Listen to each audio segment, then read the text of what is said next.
You probably didn't know about this Formable nation in Hearts of Iron 4. The most recent Hearts of Iron 4 major update, which brought us Arms Against Tyranny DLC, which at this point isn't even that recent, it happened 2 months ago. Anyway, this update has brought us a new hidden Formable nation. Actually, it's one of the very rare Formable nations which is supported neither by a decision nor by a focus, but actually by an event. If you're still wondering what Formable nation I'm talking about Greater Denmark. So, as I said it, this Formable nation is formed by an event, and if you feel like cheating, all you're gonna do is type in this, and you're gonna get this event. Greater Denmark rises. We have lived a fading existence for a long time now. Blah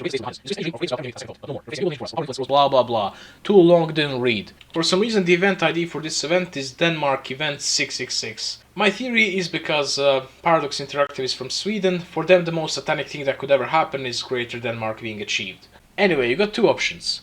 The second one is the boring one. That seems a bit excessive. This literally has a nerd emoji energy. You only get 10% stability. But the first one is the interesting one. Let the world bask in our glory. You get 50% PP, and depending on certain factors or whatever, you get some claims or some cores, and you become a store. You become a Greater Denmark. Okay, so that's how we form the nation, but how do we get this event? It's pretty straightforward.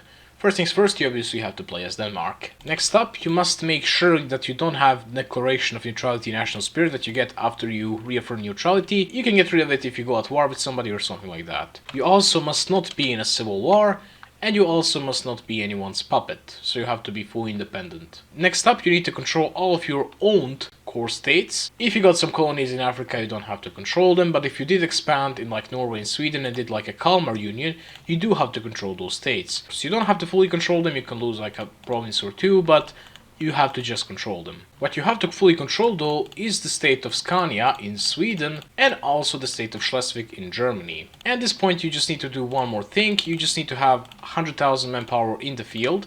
And once you've done all that, this event is about to happen. Now the mean time for event to happen is 365 days. It can usually happen a week after you complete all the requirements, or a year after you complete all the requirements. Anyway, here we are. It's September and my event just fired. On the last attempt it fired in April. I'm telling you it's random, but it will happen in 1 year or sooner. Once again, I got the first or the second option. If I pick the first option, my cosmetic tag changes and I get to core Schleswig and also Scania. I also get to claim the states of Holstein, Mecklenburg, Vorpommern, Hinterpommern and also Gotland. You're basically guaranteed to core the states of Schleswig and also Scania, but you can core even more stuff. The principle is very simple. By default you get to claim these states. However, if you previously claimed these states, you're gonna core them. Besides that, if you previously managed to fully control these states, you're also gonna core them. I don't even think it's possible to claim these states, but it's definitely possible to fully control them. As you can see, in this instance I controlled Holstein and I managed to core the state. Holstein is obviously the best state of all of these because its population is almost as big as entire Denmark. This Formable nation increases Denmark's population from 3.75 million to 11.08 million. When it comes to the names, democratic name is Store Danske Republik, non-line name is Danske Storrige, fascist name is Danske Enevelde. The funniest is the communist one, and its name is Nordgermanske Folkerepublik. Now, I don't know if this means Northern Germanic People's Republic or Northern German People's Republic. If it's Northern Germanic then it makes sense, but if it's Northern German then it's really funny.